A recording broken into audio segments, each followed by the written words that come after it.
এই কাহিনীর সমস্ত চরিত্র এবং ঘটনা সম্পূর্ণ কাল্পনিক।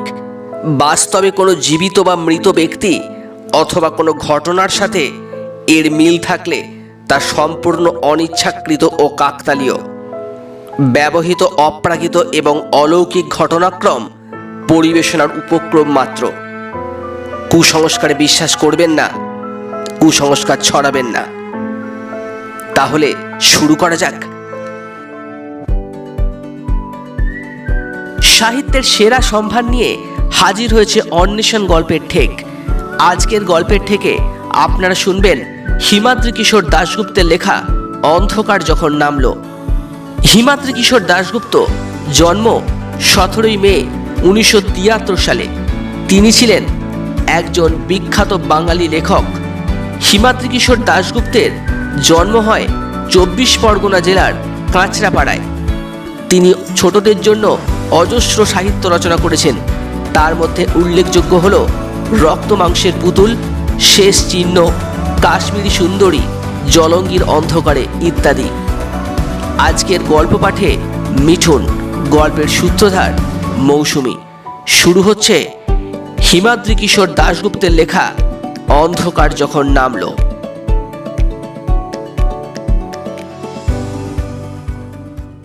পিচ রাস্তার দুপাশে কোথাও দিগন্ত বিস্তৃত ফাঁকা জমি, কোথাও আবার বুনো গাছের জঙ্গল।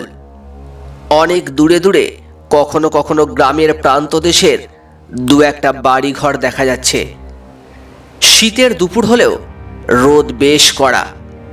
গাড়ির ভিতর বসে বেশ একটু গরমও অনুভূত হচ্ছে।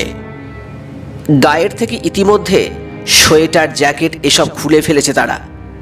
এমনও হতে পারে যে টানা 5 ঘন্টা গাড়িটার মধ্যে তীর্থের অ্যালসেশিয়ান কুকুরটা সমেত তারা 5 জন ঠেসাঠেসি করে বসে আছে বলেই তাদের গরমটা বেশি লাগছে।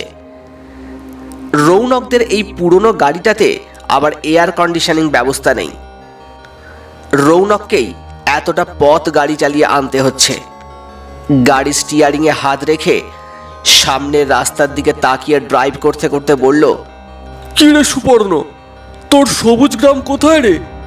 চারপাশে তো জনমানবের চিহ্ন নেই। ইন্দ্র কথাটা শুনে বলল, তোরা আর পিকনিক করার জায়গা খুঁজে পেলি না। বেলা 1টা বেজে গেছে, অথচ সে জায়গাতে এখনো পৌঁছাতে পারলাম না। এদিকে আমার পেট খিদেতে চুই চুই করছে। তাদের 5 জনের মধ্যে বিকাশী একমাত্র ভসভস করে ঘুমোচ্ছে। গাড়িতে উঠলেই ঘুমিয়ে পড়া তার স্বভাব। যেন পিকনিকে নয়, ঘুমোবার জন্য সে বেরিয়েছে। নদিয়া জেলার প্রান্ত সীমায় সবুজ গ্রাম নামে জায়গাটাতে পিকনিক করার প্রস্তাবটা প্রথমে দিয়েছিল সুপর্ণই। রৌনকের প্রশ্ন আর ইন্দ্রর খোঁচা শুনে সে আমতা আমতা করে বলল, আর একটু এগিয়ে দেখ না, নিশ্চয়ই পৌঁছে যাব। তার এ কথায় ইন্দ্র বেশ উষ্মা প্রকাশ করে বলল, আর কত এগোবো? এগোতে এগোতে তো এবার মনে হয় বাংলাদেশ সীমান্তে পৌঁছে যাব। এর থেকে কলকাতার কাছে বারাসাতের দিকে কোনো বাগান বাড়িতে পিকনিকে গেলেই হতো। সুপর্ণ আর কোথাও যাবার জায়গা খুঁজে পেল না। মোবাইল নেটওয়ার্কে চলে গেছে, লোকেশন ম্যাপ দেখাবার উপায় নেই। কথাটা কানে যেতেই সুপর্ণ ক্ষেপে উঠে বলল, আমার এখানে দোষ কোথায়? যে ভ্রমণ ম্যাগাজিনে পিকনিকের স্পটের কথাটা লেখা ছিল সেটা তো তোদের সবাইকে দেখিয়েছিলাম। তোরাই তো তখন বললি, হ্যাঁ এখানেই যাব, নতুন জায়গা, গাছগাছালি, নদী সব কিছুই আছে, বেশি পিকনিক পার্টি যায় না বলে আমাদের কেউ ডিস্টার্বও করবে না। এখন আবার আমার উপরে দোষ চাপাচ্ছিস কেন? আমি কি তোদের পায়ে ধরেছিলাম সবুজ গ্রামে যাবার জন্য? সুপর্ণর কথার জবাবে ইন্দ্র কিছু একটা জবাব দিতে যাচ্ছিল, কিন্তু কথোপকথন ঝগড়ার দিকে এগোচ্ছে দেখে তাদের থামাবার জন্য তীর্থ তাদের ধমকে উঠে বলল, তোরা সবাই চুপ কর, ঝামেলা করলে এখানে গাড়ি থেকে নেমে পড়বো। আর কিছুটা এগিয়ে দেখা যাক। তীর্থের কথা শুনে তার পায়ের কাছে বসা কুকুরটা গুন্ডাও ধমকের স্বরে ডেকে উঠল। তীর্থকেই এই বন্ধুদের গ্রুপের দলপতি বলা যায়। সে অন্যদের থেকে কিছুটা ডাকাবুকো ধরনের। অন্যদের বিপদে সে সব সময় ঝাঁপিয়ে পড়ে। আবার স্কুল জীবনে পড়াশোনা, খেলাধুলাতেও বরাবর সে অন্যদের থেকে এগিয়ে থাকতো। বন্ধুরা প্রত্যেকেই তার কথা শুনে চলে, কাজেই তার কথা শুনে থেমে গেল সবাই। আগের মতোই চলতে থাকলো গাড়ি। কিছুটা এগোবার পর দূর থেকে তারা দেখতে পেল রাস্তা দুদিকে ভাগ হয়ে গেছে। তা দেখে রৌনক বলল, এবার কোন দিকে রাস্তা ধরতে হবে কে জানে। কিন্তু রাস্তা যেখানে ভাগ হয়েছে তার কাছাকাছি সুপর্ণ সামনে তাকিয়ে বলল, ওই দেখ, আমরা কাছাকাছি পৌঁছে গেছি। পথ যেখানে দুভাগে ভাগ হয়েছে তার ঠিক মাঝখানের জমিতে পোঁতা বাঁশের মাথায় একটা টিনের সাইনবোর্ড ঝুলছে।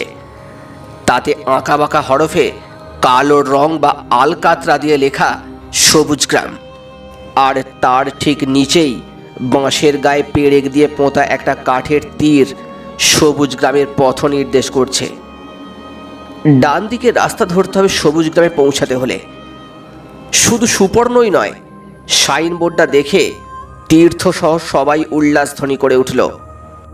এমনকি বিকাশও ঘুম ভেঙে উঠে বলল, আমরা পৌঁছে গেলাম নাকি? রৌনক সবুজ গ্রাম যাবার নির্দেশিত পথে ডান দিকের রাস্তাতে গাড়ি ঢুকিয়ে দিল। ক্লান্তি মুছে আবার নতুন উদ্যমে এগোতে থাকলো তারা।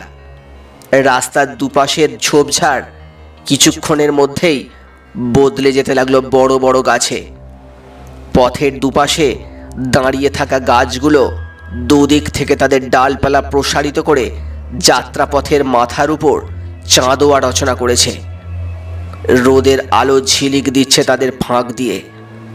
একসময় মাথার উপরের সেই পাতা ডালপালার চাঁদোয়ার আস্তরণ যেন আরো ঘন হয়ে এলো, ছায়াময় হয়ে উঠল পথটা। এগিয়ে চলল তারা, কিন্তু বেশ অনেকটা পথ এগোবার পরও কোনো লোকালয়ের দেখা মিলল না। আবারও কেমন যেন আশঙ্কার দানা বাঁধতে শুরু করলো সবার মনে।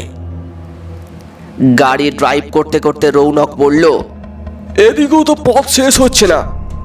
ঠিক এই সময় তারা দেখতে পেল কিছুটা তফাতে রাস্তার পাশের জঙ্গলের ভিতর থেকে একজন লোক বেরিয়ে গাড়িটার উদ্দেশ্যে হাত তুলে দাঁড়ালো। রৌনক তার সামনে পৌঁছে ব্রেক কষে গাড়িটা দাঁড় করালো। গাড়ির সামনে এসে দাঁড়ালো লোকটা, মাঝবয়সী একজন লোক।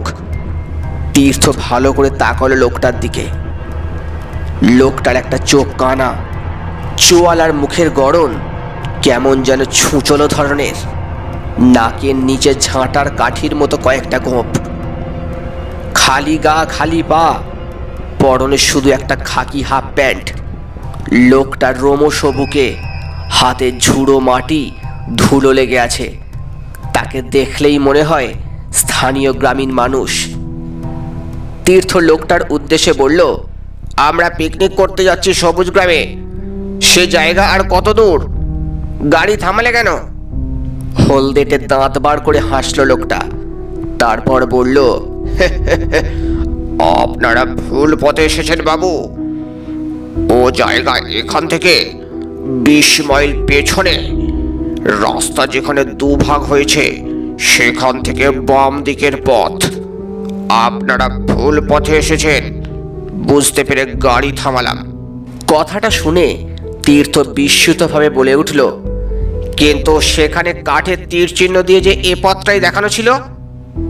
তীর্থের কথায় লোকটা বলল, অমন হয় মাঝে মাঝে, বাতাসের তীরটা অন্যদিকে ঘুরে যায়। লোকটার কথা শুনে আঁতকে উঠল সবাই। ভুল পথে চলে এসেছে তারা। বেলা তো প্রায় 2টো বাজতে চলেছে। গাড়ি ঘুরিয়ে কখনই বা তারা সে পথে পৌঁছাবে? তারপর রান্না বান্না করে কখনই বা খাবে? নাকি চড়ুই ভাতি না করেই কলকাতার পথে রওনা হতে হবে তাদের? গাড়ির পেছনের অংশে হাঁড়ি, কড়াই, বাজার ইত্যাদি মালপত্র রাখা আছে। সেগুলো দেখতে পেয়ে আর সম্ভবত তীর্থদের মনের অবস্থা বুঝতে পেরে লোকটা এরপর তাদের উদ্দেশ্যে বলল, বাবুরা ইচ্ছে করলে এখানেই চড়ুই ভাতি করতে পারেন। গাছগুলোর আড়ালে বেশ সুন্দর ফাঁকা জায়গা আছে। লোকটার কথা শুনে ইন্দ্র অন্যদের উদ্দেশ্যে বলল, কথাটা কিন্তু মন্দ নয়। আর কোথাও গিয়ে কাজ নেই, এখানেই নেমে পড়ি। রৌনক বলল, তা নয় বুঝলাম, কিন্তু রান্না হবে কিভাবে? ভ্রমণের বইটাতে লেখা ছিল সবুজ গ্রামের পিকনিক স্পটে গ্যাসের সিলিন্ডার, ওভেন এসব পাওয়া যায়। সে কারণে আমরা তো গ্যাস সিলিন্ডার, ওভেন এসব কিছুই সঙ্গে আনিনি। কথাটা কানে গেল লোকটার। এক চোখে তাকিয়ে সে বলল, উনুনের ব্যাপারে চিন্তা করবেন না বাবুরা, আমি উনুন খুঁড়ে দেব। জঙ্গল থেকে কাঠ আনা, বাসনপত্র ধোয়া মোছা সব কাজ আমি করে দেব। লোকটার কথা শুনে সবাই তাকালো তীর্থের দিকে। সে এই দলের মাথা, তার সিদ্ধান্তের উপরেই সব কিছু নির্ভর করছে। অবস্থা বিবেচনা করে তীর্থ বুঝতে পারল, তাদের যদি চড়ুইভাতি করতেই হয় তবে এখানেই নামতে হবে। শীতের ছোটবেলা 5টা সাড়ে 5টা নাগাদ অন্ধকার নেমে যাবে। সবুজ গ্রামে গিয়ে রান্নার আয়োজন করতে না করতেই হয়তো সূর্য ঢলে যাবে। তীর্থ লোকটাকে প্রশ্ন করল, এসব কাজের জন্য তোমাকে কি দিতে হবে? লোকটা হেসে বলল, তেমন কিছুই নয়। পিকনিকে যখন এসেছেন তখন নিশ্চয়ই সঙ্গে করে মাংস এনেছেন, 2টো মাংস খেতে দিলেই হবে। তীর্থ লোকটার কথা শুনে অনুমান করল লোকটা নিতান্তই গরিব মানুষ, মাংস কিনে খাবার ক্ষমতা তার নেই। তাই 2টো মাংস ভাত খাবার লোভে তাদেরকে সাহায্য করতে চাইছে। তীর্থ লোকটার উদ্দেশ্যে প্রথমে বলল, হ্যাঁ, মাংস সঙ্গে এনেছি আমরা, আর খাবার যা বাঁচবে তাও তোমাকে দেব, আর কিছু বকশিসও দেব। এ কথা বলার পর তীর্থ সঙ্গীদের উদ্দেশ্যে বলল, চল তবে এখানেই নেমে পড়ি। গুন্ডা শুয়েছিল তীর্থের পায়ের কাছে। তীর্থ তার গলাতে পরানো নাইলনের ফিতেটা ধরে টানতে কুকুরটা প্রথমে উঠে দাঁড়ালো। তারপর গাড়ির জানালার বাইরে লোকটাকে দেখতে পেয়েই তীব্র গর্জন করে উঠল। কুকুরটাকে আগে দেখতে পায়নি বাইরে দাঁড়ানো লোকটা। গুন্ডাকে দেখতে পেয়ে আর তার উদ্দেশ্যে গর্জন শুনে লোকটা সঙ্গে সঙ্গে গাড়ি থেকে ছিটকে দূরে সরে গেল। বিস্ময় মাখানো মৃদু ভয়ার্তভাবে সে বলে উঠল, আপনাদের সঙ্গে কুকুর আছে? কুকুরের ভয়ে লোকটা চলে গেলে মুশকিল হবে। লোকটার উদ্দেশ্যে গর্জন করেই চলেছে গুন্ডা। তীর্থ গুন্ডার মাথায় হাত বুলিয়ে তাকে শান্ত করার চেষ্টা করতে করতে লোকটাকে আশ্বস্ত করার জন্য বলল, তোমার কোনো ভয় নেই, ও কাউকে কোনোদিন কামড়ায় না। তোমাকে নতুন লোক দেখে অমন করছে। গাড়ি থেকে নেমে পড়ল সবাই। তীর্থ গুন্ডার গলার বকলেসের ফিতেটা ধরে গাড়ি থেকে নামতেই সে লোকটার উদ্দেশ্যে গর্জন করে এগোতে গেল। তীর্থ ফিতেটা ধরে গুন্ডাকে নিয়ে গাড়ি থেকে কিছুটা তফাতে সরে গিয়ে আবারও লোকটাকে আশ্বস্ত করে বলল, ভয় পেও না, একটু পরেই ও তোমাকে চিনে ফেলবে, তখন আর ডাকবে না। আমি ধরে আছি ওকে। তোমার নাম কি? তীর্থের কথা শুনে লোকটা মনে হয় সাহস পেল। সে বলল, হ্যাঁ, ওকে বেঁধেই রাখবেন। আমি কুকুর ভয় পাই। আমার নাম বুজরুক। অন্য সবাই গাড়ি থেকে নেমে পড়ল। গাড়ির ভিতর থেকে রান্নার বাসনপত্র, বাজার, জলের ব্যারেল, শতরঞ্জি এসবও নামানো হলো। গুন্ডাকে নিয়ে একপাশে দাঁড়িয়ে কাজের তদারকি করতে লাগলো তীর্থ। গুন্ডা তখনও ডেকেই চলেছে লোকটার উদ্দেশ্যে। জিনিসপত্র নামিয়ে ফেলা হলো গাড়ি থেকে। তার মধ্যে সব থেকে ভারী জিনিস হলো পলিথিনের 40 লিটারের জলের ব্যারেলটা। বিকাশ আর রৌনক মিলে ধরাধরি করে সেটা গাড়ি থেকে নামাতেই বুজরুক নামের লোকটা একাই সেটা কাঁধে তুলে নিল। তা দেখে তীর্থরা বুঝতে পারল গ্রাম্য লোকটা বেশ পরিশ্রমী আর শরীরে শক্তিও আছে। জলের পাত্রটা কাঁধে তুলে নিয়ে ইশারাতে সে তীর্থদের অনুসরণ করতে বলল তাকে। সবাই অন্য মালপত্র নিজেদের মধ্যে ভাগ করে নিয়ে তার পেছনে এগোলো। সবার পিছনে তীর্থ চলল তার কুকুরের গলার নাইলনের ফিতে ধরে। 20-25 পা হেঁটেই রাস্তার গায়ের জঙ্গলের মধ্যে একটা সুঁড়ি পথ। সেখানে ঢুকে পড়ল লোকটা, আর তার পিছন পিছন অন্যরা।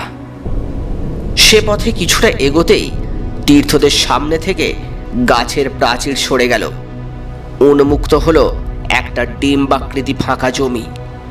তার চারপাশে বড় বড় গাছ, আর তাদের পাদদেশের ঝোপঝাড়গুলো যেন প্রাচীরের মতো ঘিরে রেখেছে মাঠটাকে। শীতের দুপুরের নরম রোদ খেলা করছে ফাঁকা জমিটাতে।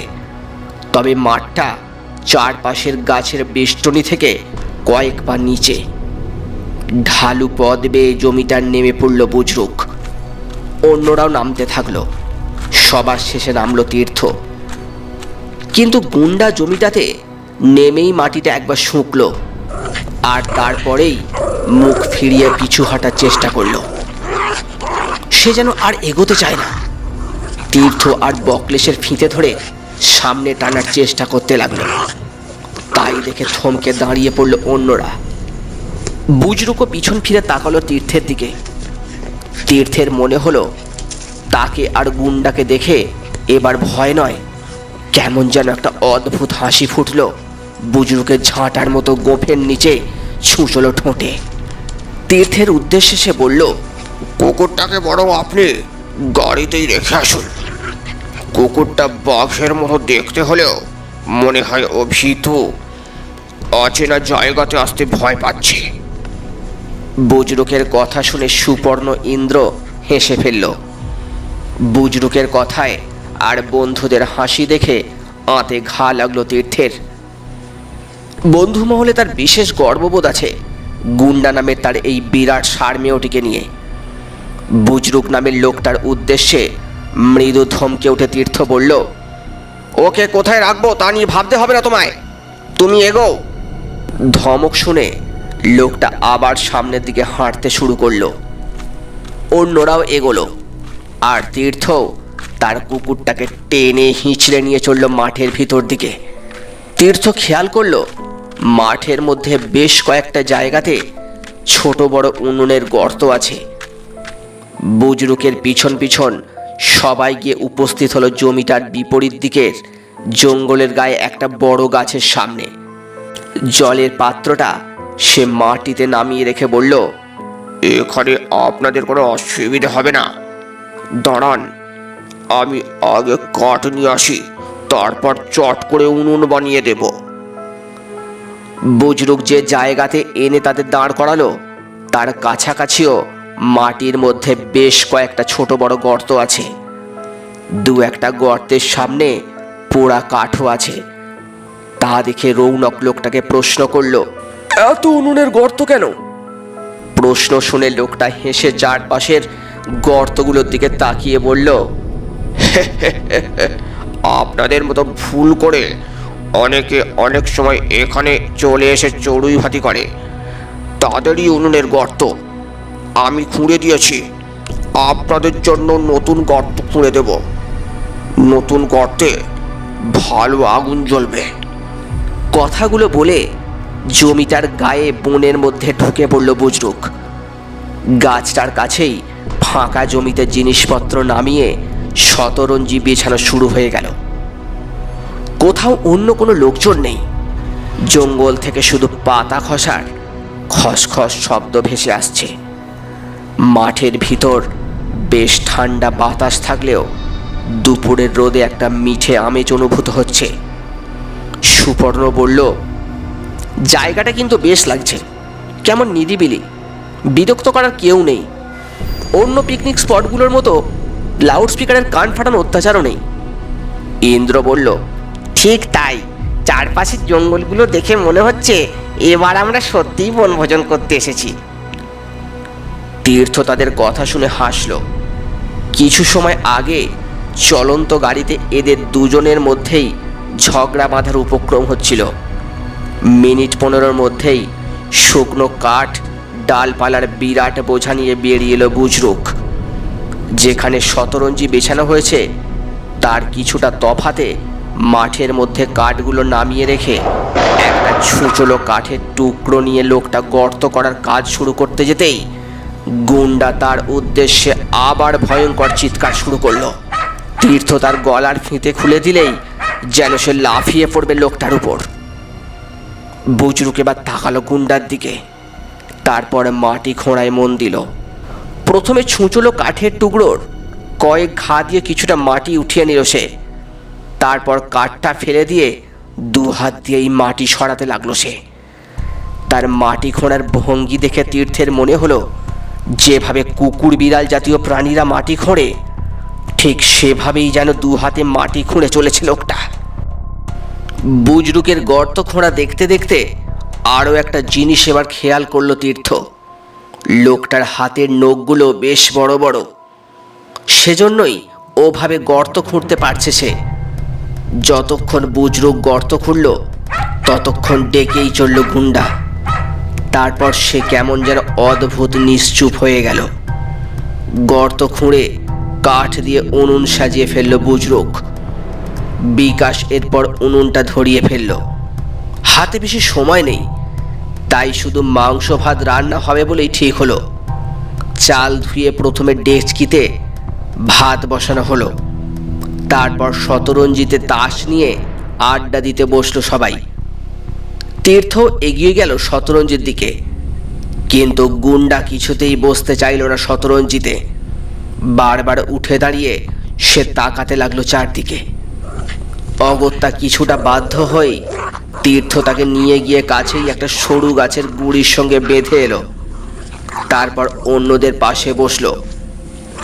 তারা তাস খেলা আর গল্প করতে লাগলো। সূর্য দ্রুত এগোতে লাগলো বিকেলের দিকে। গল্প করতে করতে কখন যে ভাত ফুটে গেছে তা খেয়ালই ছিল না তীর্থদের। বুজরুকের কথাতে সদবিদ ফিরল তাদের। বাবু, চাল রান্না হয়ে গেছে। তীর্থ দেখল ঘড়িতে কখন যেন 4টে বেজে গেছে। সে আর সুপর্ণ তাড়াতাড়ি উঠে পড়ে ভাতের ডেচকিটা নামিয়ে নিল। এরপর উনুনে ডেচকি বসিয়ে সুপর্ণ যখন তাতে পাঁঠার মাংসগুলো ছাড়তে যাবে ঠিক সেই সময়ে বুজরুক বলে উঠল, বাবুদের একটা কথা বলি, আমাকে তো আপনারা মাংস দেবেনই, যদি এখনই তা দিয়ে দেন। ইন্দ্র কথাটা শুনতে পেয়ে বলল, কাঁচা মাংস নিয়ে তুমি কি করবে? বুজরুক একটু চুপ করে থেকে বলল, ঘরের জন্য নিয়ে যাব, ছেলে মেয়েদের দেব। তীর্থের কথাটা শুনে বেশ মায়া হলো লোকটার প্রতি। গরিব মানুষ এই লোকটা, মাংস কিনে খাবার ক্ষমতা নেই, তাই কাঁচা মাংস বাড়ি নিয়ে গিয়ে রান্না করে ছেলেপুলে নিয়ে একসঙ্গে খেতে চাইছে। এ কথা ভেবে তীর্থ রৌনককে বলল, ও যখন বলছে তখন কাঁচা মাংসই দিয়ে দিই ওকে। হাসি ফুটল বুজরুকের মুখে। কয়েকটা বড় পাতা কুড়িয়ে আনলো সে। রৌনক তীর্থের কথা মতো কাঁচা মাংসই দিল, একটু বেশি পরিমাণেই দিল। মাংস চাপিয়ে আবার শতরঞ্জিতে আড্ডা দিতে বসলো তারা। বিকেল হবার সঙ্গে সঙ্গেই রোদ মোড়ে আসতে শুরু করেছে। শীতের বিকেল দ্রুত শেষ হয়েই ঘণ্টাখানেকের মধ্যেই অন্ধকার নামবে। মাংস রান্না হয়ে গেলেই খাওয়া সেরে তারা রওনা হয়ে যাবে কলকাতার দিকে। বিকাশ বলল, এ জায়গাতে যদি বেলা থাকতে থাকতে আসা যেত তবে জঙ্গলের মধ্যেও ঘোরা যেত। নিজেদের মধ্যে নানান ধরনের গল্প হাসি মশকরা চলতে লাগলো। এক সময় ধীরে ধীরে মাংসের গন্ধও ছড়াতে শুরু করলো। তখন মাংস রান্না প্রায় হয়ে এসেছে। হঠাৎ যেন বেশ কিছুক্ষণ নিশ্চুপ থাকার পর কুকুরটা আবার ডাকতে শুরু করলো। না, ঠিক গর্জনের মতো ডাক নয়, অদ্ভুত একটা গোঙানির মতো শব্দ করতে লাগলো সে। গুন্ডাকে এমনভাবে আগে কোনোদিন ডাকতে শোনেনি তীর্থ। সে কয়েকবার থামানোর চেষ্টা করলো গুন্ডাকে, কিন্তু কুকুরটা একইভাবে ডেকে চলল। গুন্ডার ডাকে মাঝে মাঝে আড্ডায় ছেদ পড়তে লাগলো। তীর্থ বুঝতে পারল গুন্ডার আচরণে স্পষ্ট বিরক্ত বোধ করছে বন্ধুরা। রৌনক একসময় তীর্থকে বলেই ফেলল, তুই বরং আমার থেকে গাড়ির চাবিটা নিয়ে ওকে গাড়িতে রেখে আয়। আর তো ঘন্টাখানেকের ব্যাপার মাত্র, কোনো কারণে ওর এই জায়গাটা পছন্দ হচ্ছে না। সুপর্ণ বলল, হ্যাঁ সেটাই ভালো। ও যেমন ভেবে চেঁচাচ্ছে তাদের শান্তিতে খেতে দেবে না। রান্না তো প্রায় হয়েই এলো, সামান্য সময় ও ঠিক গাড়িতে বসে থাকতে পারবে। গুন্ডার আচরণে বন্ধুরা বিরক্ত বোধ করছে দেখে কুকুরটাকে গাড়িতে রেখে আসবার জন্য রৌনকের থেকে গাড়ির চাবিটা নিয়ে শতরঞ্জি ছেড়ে উঠে দাঁড়ালো তীর্থ। বুজরুক মাঠের মধ্যে হেঁটে বেড়াচ্ছে, তার দিকে একবার তাকিয়ে নিয়ে তীর্থ গুন্ডার কাছে গিয়ে গাছের গা থেকে তার ফিতেটা খুলে নিল। তারপর গুন্ডাকে নিয়ে মাঠ পেরিয়ে উল্টো দিকে গাছের আড়ালে রাস্তায় যেখানে গাড়িটা রাখা আছে সেদিকে যাবার জন্য এগোলো। গুন্ডা চিৎকার থামিয়ে এগোলো তার সঙ্গে, সন্দিগ্ধভাবে মাঠের চারপাশে তাকাতে তাকাতে। জমি শুকতে শুকতে এগোতে লাগলো সে। মাঠের ঠিক মাঝখানে পৌঁছে হঠাৎই থমকে দাঁড়িয়ে পড়ে দাঁত বার করে গড় গড় করে উঠল গুন্ডা। কিছুটা তফাতেই একটা উনুনের গর্ত, সেদিকে তাকিয়েই দাঁড়িয়ে পড়েছে সে। ভালো করে গর্তটার দিকে তাকিয়ে তীর্থের একটা জিনিস চোখে পড়ল। গর্তের ঠিক মুখটাতেই এক টুকরো কাঁচা মাংস পড়ে আছে। বুজরুক নামের লোকটা মাঠে ঘুরে বেড়াচ্ছে, তার কাছ থেকেই নিশ্চয়ই অসাবধানতায় মাংসটা খসে পড়েছে গর্তের মুখে। এ কথা ভেবে নিয়ে গর্তটা পাশ কাটিয়ে গুন্ডাকে নিয়ে তীর্থ এগোলো। জঙ্গলের আড়ালে সূর্য ঢলতে শুরু করেছে, দিনের আলো দ্রুত ফুরোতে চলেছে। বেশ কিছুটা জমি পেরোবার পর রাস্তার কাছাকাছি জঙ্গলের গায়ের প্রায় সামনে পৌঁছে আবারও একটা গর্তের দিকে তাকিয়ে থমকে দাঁড়িয়ে পড়ে ঠিক আগের মতোই গর্জে উঠল গুন্ডা। সেই গর্তটার দিকে তাকিয়ে এবার সত্যিই বেশ আশ্চর্য হয়ে গেল তীর্থ। এ গর্তটার ঠিক মুখে পড়ে আছে কাঁচা মাংসের টুকরো। তবে কি বুজরুক নামের এই লোকটা নিজেই মাঠের মধ্যে ঘুরে বেড়াতে বেড়াতে মাংসের টুকরো ছড়াচ্ছে? লোকটা পাগল নাকি? অদ্ভুত লোক তো। তীর্থ তাকালো তার বেশ কিছুটা দূরে মাঠের মাঝখানে তার দিকে পিছন ফিরে ঘুরতে থাকা বুজরুকের দিকে। হাত দুটো স্পষ্ট দেখা যাচ্ছে তার, খালি হাত। যাগ্গে সে তার ভাগের মাংস নিয়ে যা করেছে করুক। এ কথা ভেবে নিয়ে তীর্থ এরপর মাঠ ছেড়ে উঠে সুঁড়ি পথ ভেঙে এগোলো রাস্তার দিকে। গাড়ির দরজা খুলতেই এক লাফে ভিতরে ঢুকে পড়ল গুন্ডা। গাড়ির একটা জানালার কাঁচ কিছুটা নামিয়ে দরজা বন্ধ করে ফেরার পথ ধরল তীর্থ। সে যখন মাঠে নামলো তখন সূর্য বনের আড়ালে চলে গেছে। অন্ধকার নামার আগেই খাওয়া সেরে মালপত্র গুছিয়ে তাদের ফিরতে হবে। তীর্থ তাই দ্রুত এগোলো মাঠের অন্য প্রান্তে তার বন্ধুদের দিকে। সে যখন তার বন্ধুদের কাছে পৌঁছালো তখন মাংস রান্না হয়ে গেছে। উনুনের উপর মাংসের ডেচকিতে খুন্তি নাড়াবার পর বিকাশ সেটা শতরঞ্জির কাছে নামিয়ে আনছে। কিছুটা তফাতে উবু হয়ে বসে আছে বুজরুক নামের লোকটা। তীর্থের একবার মনে হলো মাংস ফেলার ব্যাপারটা সম্বন্ধে প্রশ্ন করবে লোকটাকে, কিন্তু এর পরেই তার মনে হলো ব্যাপারটা তার বন্ধুদের কানে গেলে হয়তো তারা পয়সা দিয়ে কেনা দামি মাংস এভাবে নষ্ট করার জন্য ঝামেলা বাঁধিয়ে দেবে লোকটার সঙ্গে। বাসনপত্র মাজিয়ে নিতে হবে লোকটাকে দিয়ে। তাই শেষবেলাতে ঝগড়াঝাটির সম্ভাবনা এড়াতে তীর্থ আর কোনো প্রশ্ন করল না লোকটাকে। তীর্থরা যখন খেতে বসলো তখন বনের আড়ালে সূর্য সত্যিই ডুবে গেছে। বাতাস বেশ ঠান্ডা হয়ে এসেছে। সন্ধ্যা নামার প্রস্তুতিতে মাঠের উপর পাতলা কুয়াশার চাদর ভাসতে শুরু করেছে। বেশ তৃপ্তি করেই ভাত মাংস খেলে সবাই মিলে। খাওয়া শেষ করে যখন তারা উঠে দাঁড়ালো তখন সন্ধ্যা নামতে চলেছে। তীর্থ বলল, এবার তাড়াতাড়ি বাড়ি ফিরতে হবে আমাদের। বুজরুকও এবার উঠে দাঁড়িয়েছে। সে তাদের বলল, বাবুরা মুখ হাত ধুয়ে একটু বিশ্রাম নিন, আপনাদের চিন্তা নেই, আমি বাসনপত্র ধুয়ে সব কিছু গুছিয়ে গাড়িতে তুলে দেব। খাবার পর হাত মুখ ধুয়ে তীর্থ ছাড়া অন্যরা শতরঞ্জিতে বসে পড়ল। ইন্দ্র ঢেকুর তুলে বলল, যা ভরপেট খেলাম তাতে সত্যিই একটু বসে নেওয়া দরকার। রৌনক বলল, আমারও একই অবস্থা, 10 মিনিট না বসলে চলবে না। তাকে সমর্থন করে বিকাশ বলল, হ্যাঁ আমারও ঘুম ঘুম ভাব আসছে।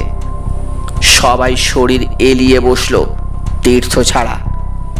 তাকে এবার শেষ কাজটুকু তদারকি করতে হবে। বুজরুগ নামের লোকটা এরপর তার কথা মতোই জিনিসপত্র গোছানো, বাসন ধোয়ার কাজ শুরু করলো। কিন্তু তার দিকে তাকিয়ে তীর্থের মনে হতে লাগলো যেন অতি ধীরে হাত পা নাড়িয়ে কাজ করছে লোকটা। এদিকে দ্রুত অন্ধকার নেমে আসছে। সূর্য ডুবে গেছে বেশ কিছু সময় আগে। জঙ্গলের ভিতরের অংশ ইতিমধ্যেই ডুবে যেতে শুরু করেছে গাঢ় অন্ধকারের আড়ালে। তীর্থ তাকালো তার বন্ধুদের দিকে। ভরপেট মাংস ভাত খেয়ে কেমন একটা ঝিমুনি এসেছে তাদের মধ্যে। বুজরুক নামের লোকটার প্রতি তাদের কোনো খেয়ালই নেই। বাসনপত্রগুলো যেন লোকটা মেজেই চলেছে। তীর্থ তার উদ্দেশ্যে বলল, তাড়াতাড়ি করো, আমাদের ফিরতে হবে। এত ধীরে কাজ করলে হয়? 2 হাঁড়ি ডেচকি মাছ দিয়ে আর কত সময় লাগবে? লোকটা বলল, এই তো বাবু, এখনই হলো বলে। বুজরুক মুখে কথাটা বলল ঠিকই, কিন্তু তীর্থের মনে হলো আগের থেকেও যেন স্লথ হয়ে গেল লোকটার হাত। বাসনগুলোর গায়ে অতি ধীরে হাত বোলাতে বোলাতে চারপাশে তাকিয়ে বুজরুক নামের লোকটা যেন কোনো কিছুর জন্য প্রতীক্ষা করছে। জঙ্গলের অন্ধকার এবার মাঠের ভিতরেও প্রবেশ করতে শুরু করেছে। না, আর দেরি করা চলে না। এই সামান্য কটা বাসন মাজতে কি এত সময় লাগে? এক সময় তীর্থ বাধ্য হয়ে লোকটার উদ্দেশ্যে বলল, থাক, যথেষ্ট হয়েছে, আর কাজ করতে হবে না। কথাটা শুনে বুজরুক উঠে দাঁড়িয়ে হেসে বলল, হ্যাঁ, আর কাজ করতে হবে না। তার কথা শেষ হবার সঙ্গে সঙ্গেই যেন কেউ একটা কালো চাদর বিছিয়ে দিল সেই অচেনা মাঠে। আর এর পর মুহূর্তেই চারদিক থেকে একটা বীভৎস শব্দ উঠল, সম্মিলিত শিয়ালের ডাক। কেমন যেন অতিপ্রাকৃত রক্ত জল করা বীভৎস সেই শব্দ। আচম্বিত সেই শব্দ শুনে তীর্থের সঙ্গীদের তন্দ্রাচ্ছন্ন শিথিল ভাবটা সামান্য হলেও কেটে গেল। উঠে দাঁড়ালো তারা। আর এরপরেই তীর্থ দেখতে পেল বিন্দু বিন্দু আলো যেন মাটির ভিতর থেকে উঠে দাঁড়িয়ে তাদের দিকে এগিয়ে আসছে। ক্রমশ উজ্জ্বল হয়ে উঠছে সে আলোক বিন্দুগুলো। তারা যখন একদম কাছে এগিয়ে এলো তখন তীর্থ বুঝতে পারল ওই জোড়া জোড়া আলোক বিন্দুগুলো আসলে শিয়ালের চোখ। তাদের শরীরের দুর্গন্ধে বাতাস ভারী হয়ে উঠেছে। অন্ধকারের মধ্যে তীর্থের বন্ধুদের মধ্যে কে যেন বলে উঠল, এই প্রাণীগুলো এভাবে এগিয়ে আসছে কেন? প্রত্যুত্তরে যেন একটা হাসি শোনা গেল কাছ থেকে। বুজরুক যেন অন্ধকারের মধ্যে হারিয়ে গেছে, তাকে আর দেখা যাচ্ছে না। কিন্তু তীর্থের মনে হলো হাসিটা যেন বুজরুক নামের লোকটাই হাসলো। আর এরপরেই যে ঘটনা ঘটল তার জন্য তীর্থরা কেউই প্রস্তুত ছিল না। পালে পালে শিয়ালের দল তখন তাদের গর্ত থেকে উঠে এসেছে। অন্ধকারকে আলোড়িত বিদীর্ণ করে জান্তব আক্রোশে একবার সম্মিলিত উল্লাসধ্বনি করে উঠল সেই সাপদের দল। তার পরক্ষণেই তারা ছুটে এসে ঝাঁপিয়ে পড়ল একসঙ্গে উঠে দাঁড়ানো তীর্থের সঙ্গীদের উপর। মুহূর্তের মধ্যেই এক নারকীয় ভয়াবহ পরিবেশ সৃষ্টি হলো চারদিকে। মানুষের আর্তনাদ আর হিংস্র প্রাণীগুলো ঝটপটানির শব্দে ভরে উঠল অন্ধকারের চেনা অচেনা প্রান্তর। হিংস্র প্রাণীগুলো সোজা এসে কামড় বসাচ্ছে মানুষগুলোর শরীরে। তাদের একটাকে আঘাত করে দূরে সরালে তার পরক্ষণে 3টে প্রাণী গায়ের উপর ঝাঁপিয়ে পড়ে মাংস খুবলে নিচ্ছে। তীর্থের দিকেও এগিয়ে এলো বেশ কয়েক জোড়া হিংস্র চোখ। একটা প্রাণী তার উদ্দেশ্যে লাফাতে যেতেই তীর্থ প্রচণ্ড জোরে একটা লাথি কষালো তাকে লক্ষ্য করে। কয়েক হাত দূরে প্রাণীটা মাটির উপর আছড়ে পড়ে একটা আর্তনাদ করে উঠল। আর সেই আর্তনাদ শুনে শিয়ালের দল প্রচণ্ড আক্রোশে সম্মিলিতভাবে বীভৎস চিৎকার করে উঠল। তীর্থের মনে হলো মাঠের চারদিকের অন্ধকারের মধ্যে থেকে জোড়া জোড়া জ্বলন্ত চোখ এবার যেন তাকে লক্ষ্য করেই ছুটে আসছে। তীর্থ বুঝতে পারল বাঁচতে হলে পালাতে হবে তাদের। বন্ধুদের উদ্দেশ্যে সে বলে উঠল, পালা পালা, মারছি না, রাস্তার দিকে পালা। কথাগুলো বলেই মাঠের মধ্যে দিয়ে রাস্তার দিকে ছুটতে শুরু করলো সে। বিকাশ আর রৌনক ততক্ষণে মাটিতে পড়ে গেছে। শিয়ালের দল খুবলে খেতে শুরু করেছে তাদের শরীর। সুপর্ণ আর ইন্দ্র কোনো রকমে ছুটতে শুরু করলো তীর্থের কথা শুনে, আর একদল শিয়ালও ছুটতে শুরু করলো তাদের পিছনে। মাঝ মাঠে পৌঁছে একটা গর্তের মধ্যে পা ঢুকে পড়ে গেল সুপর্ণ। মুহূর্তের মধ্যে মৌমাছির পালের মতো তার উপর ঝাঁপিয়ে পড়ল পিছনে ছুটে আসা শিয়ালদের একটা দল। সুপর্ণ কোনো আর্তনাদ করার সুযোগ পেল না, আর বাকিরা ছুটে চলল তীর্থ আর ইন্দ্রের পিছনে। প্রথমে ছুটছে তীর্থ, তার কিছুটা তফাতে ইন্দ্র, আর তার পিছনেই উন্মত্ত হিংস্র শিয়ালের দল। তীর্থ যখন মাঠ ছেড়ে উপরে উঠে জঙ্গল ভেঙে রাস্তার দিকে ছুটে যাচ্ছে, তখন ইন্দ্রর শেষ আর্ত চিৎকার শুনতে পেল তীর্থ। বাঁচাও আমাকে, বাঁচাও বাঁচাও। সে বুঝতে পারল হিংস্র প্রাণীগুলো ধরে ফেললো ইন্দ্রকে। তীর্থ এও বুঝতে পারল যে ইন্দ্রকে সাহায্য করতে যাবার চেষ্টা করা বৃথা। খালি হাতে এই উন্মত্ত হিংস্র প্রাণীগুলোর সঙ্গে লড়াই করতে গেলে তাকেও ছিঁড়ে খাবে পশুগুলো। তাই তীর্থ আর পিছু না ফিরে ঝোপ জঙ্গল ভেঙে ছুটল রাস্তার দিকে। কোনো রকমে রাস্তায় পৌঁছে গেল তীর্থ। তাদের গাড়িটা একই জায়গাতে রয়েছে। এক ছুটে গাড়ির কাছে পৌঁছে গেল তীর্থ। তাকে দেখেই ডেকে উঠল গুন্ডা। তীর্থের কাছেই চাবি ছিল গাড়ির। কোনো রকমে দ্রুত চাবি দিয়ে গাড়ির দরজা খুলে ফেলল সে। তীর্থ যখন ভিতরে ঢুকতে যাচ্ছে, ঠিক তখনই পেছনে একটা অস্পষ্ট শব্দ শুনে পেছনে তাকিয়ে সে দেখল তার গাড়ির দিকে এগিয়ে আসছে একজন লোক। সম্ভবত লোকটা তার পিছনেই ছুটে এসেছে। অন্ধকার হলেও তার অবয়ব দেখে তাকে চিনতে অসুবিধা হলো না তীর্থের। লোকটা তীর্থের কোনো বন্ধু নয়, সে বুজরুক। সেও কি তবে শিয়ালদের তাড়া খেয়ে পালিয়ে এলো, নাকি অন্য কোনো ব্যাপার? গাড়িতে উঠতে গিয়েও তার দিকে তাকিয়ে থমকে দাঁড়িয়ে পড়ল তীর্থ। লোকটা গাড়ির আরো কাছে গিয়ে এলো। তীর্থের মনে হলো কানা বুজরুকের একটা চোখ যেন শিয়ালগুলোর চোখের মতোই জল জল করছে। আর এরপরেই প্রভুকে বাঁচাবার জন্য খোলা দরজা দিয়ে নেমে পড়ল গুন্ডা। বিশাল কুকুরটা তীর্থকে পাশ কাটিয়ে তীর বেগে ছুটে গিয়ে বিজাতীয় আক্রোশে গর্জন করে লাফ দিল বুজরুককে লক্ষ্য করে। অত বড় কুকুরটা লাফ দিয়ে তার বুকের উপর পড়তেই টাল সামলাতে না পেরে লোকটা পড়ে গেল মাটিতে। তার গলা থেকেও বেরিয়ে এলো একটা চিৎকার। তবে সেই চিৎকার মানুষের নয়, সেই চিৎকার শিয়ালের ডাক। আর সেই চিৎকার করা মাত্রই তার জবাবে সেই মাঠের দিক থেকে ভেসে এলো অনেকগুলো শিয়ালের রক্ত জল করা চিৎকার। মাঠ ছেড়ে রাস্তার দিকে শিয়ালের ঝাঁক ছুটে আসতে লাগলো চিৎকার করতে করতে। ব্যাপারটা বুঝতে পেরে তীর্থ আর সময় নষ্ট না করে গাড়ির ভিতর উঠে দরজা বন্ধ করে চাবি দিয়ে ইঞ্জিন স্টার্ট করে গাড়ির হেডলাইট জ্বালিয়ে দিল। আর সেই আলোতে তীর্থ গাড়ির ভিতর থেকে দেখল প্রবল বিক্রমে লড়ে চলেছে গুন্ডা।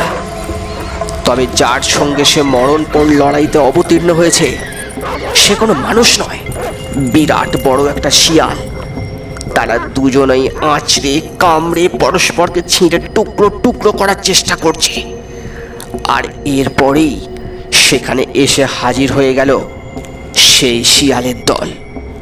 জোড়া জোড়া হিংস্র জ্বলন্ত চোখ, তাদের একদল ঝাঁপিয়ে পড়ল লড়তে থাকা কুকুরটার উপর, আর একদল চারপাশ থেকে ঝাঁপিয়ে পড়তে লাগলো গাড়ির উপর।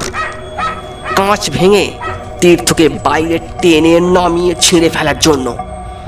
তাদের শরীরের আঘাতে থরথর করে কেঁপে উঠল গাড়িটা। কয়েকটা শিয়াল লাফিয়ে উঠল গাড়ির বনেটে। তাদের হিংস্র দাঁত আর তীর্থের শরীরের মধ্যে শুধু একটা কাচের চাদরের ব্যবধান। গাড়িটাকে গিয়ারে দিয়ে শক্ত হাতের স্টিয়ারিং ধরে অ্যাক্সিলেটারে চাপ দিল তীর্থ। প্রাণীগুলো ছিটকে পড়ল গাড়ির উপর থেকে। তীর্থ সামনের রাস্তা ধরে তীর বেঁকে ছুটিয়ে দিল তার গাড়ি। সেই মাঠেই পড়ে রইল তার 4 বন্ধু, রৌনক, ইন্দ্র, বিকাশ, সুপর্ণ আর সেই হিংস্র শিয়ালের দল। পরদিন তীর্থ যখন আবার সেই মাঠের কাছের রাস্তাটায় উপস্থিত হলো, তখন সূর্য মাথার উপরে অনেকটাই উঠে গেছে। গত রাতে রাস্তা ধরে এগিয়ে শেষ পর্যন্ত একটা গ্রামে পৌঁছে গেছিল তীর্থ। রাতে আর এই জায়গাতে ফিরে আসার মতো পরিস্থিতি ছিল না তীর্থের। আতঙ্ক কাটিয়ে একটু সুস্থ হতেই অনেক সময় লেগে গেছিল তার। সকাল হতেই একদল গ্রামবাসী প্রথমে তাকে থানায় নিয়ে গেছিল। সেখান থেকে পুলিশের গাড়ি নিয়ে এই জায়গায় আসতে বেলা প্রায় 10টা হয়ে গেছে। গ্রামবাসীদের নিয়ে তীর্থের গাড়ি আর পুলিশের গাড়িটা ঠিক সেই জায়গাতে দাঁড়ালো যে জায়গাতে গতকাল ছিল তীর্থদের গাড়িটা।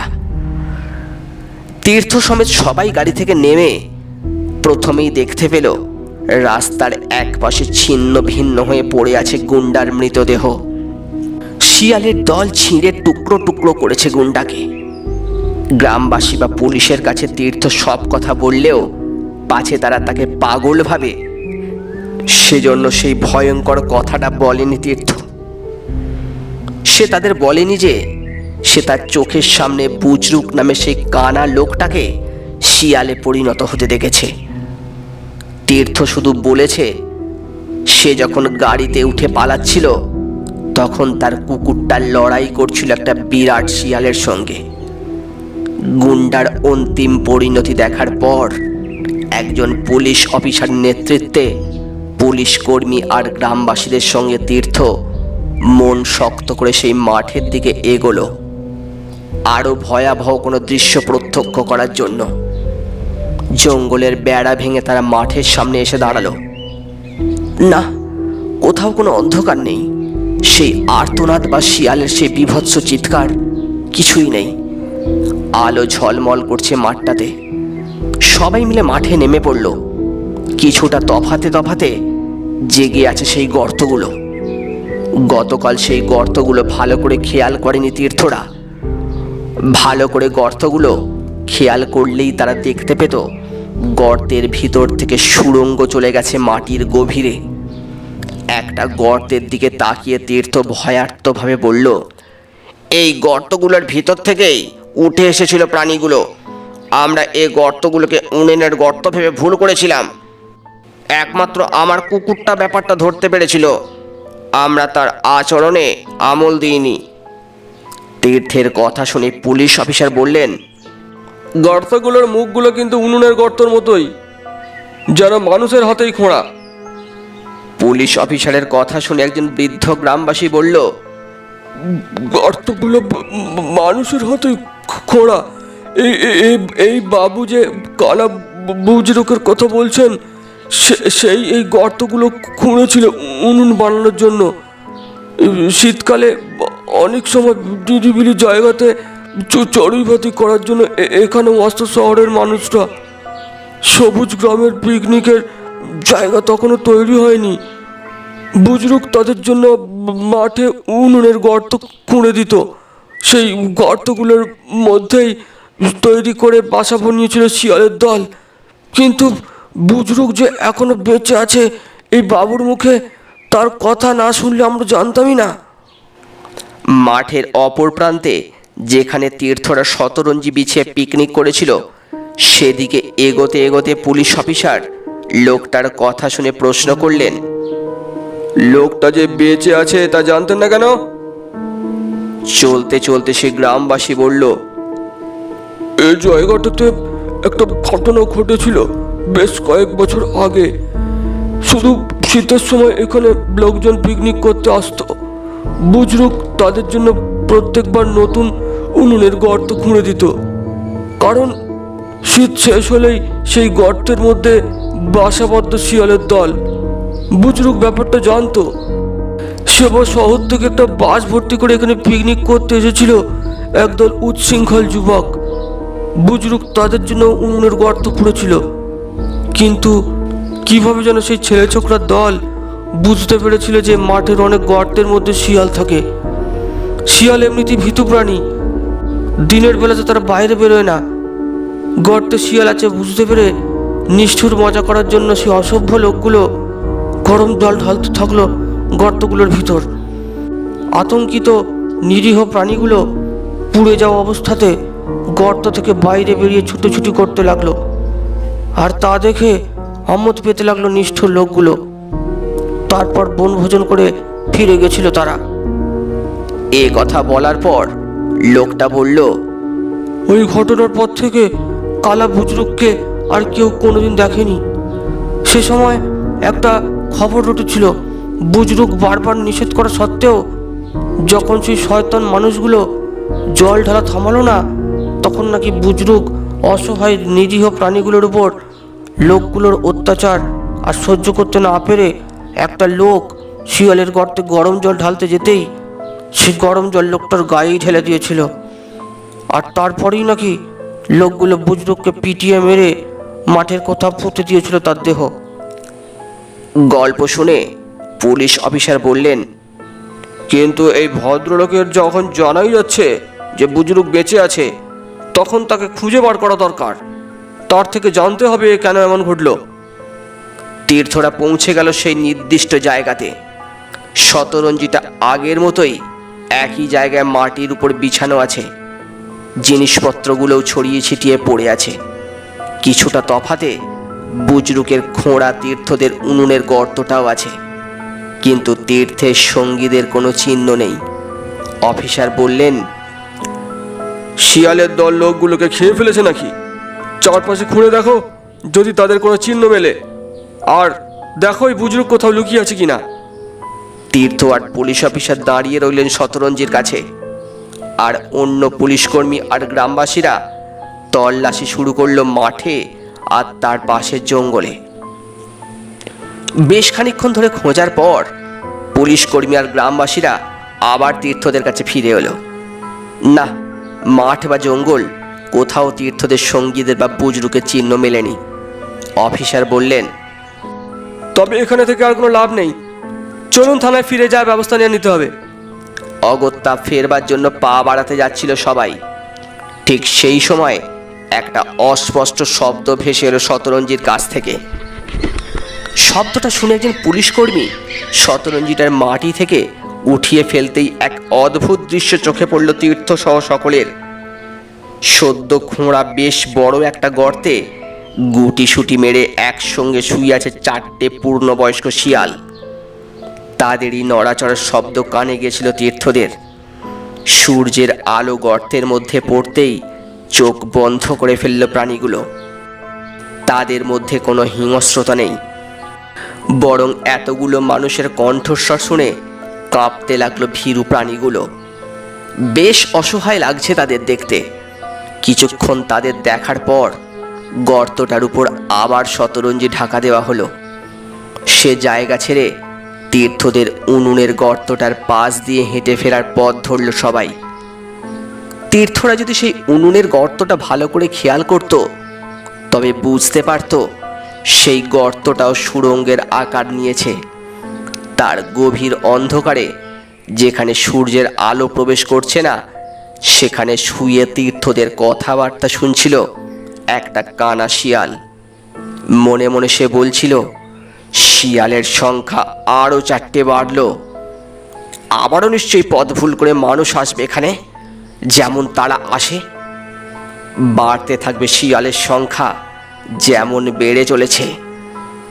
তারপর একদিন আমরা দিনের আলোতেই গর্ত ছেড়ে বেরিয়ে ঝাঁপিয়ে পড়ব মানুষদের উপর, টুকরো টুকরো করে ছিঁড়ে ফেলব নিষ্ঠুর পৃথিবীর নিষ্ঠুর মানুষগুলোকে।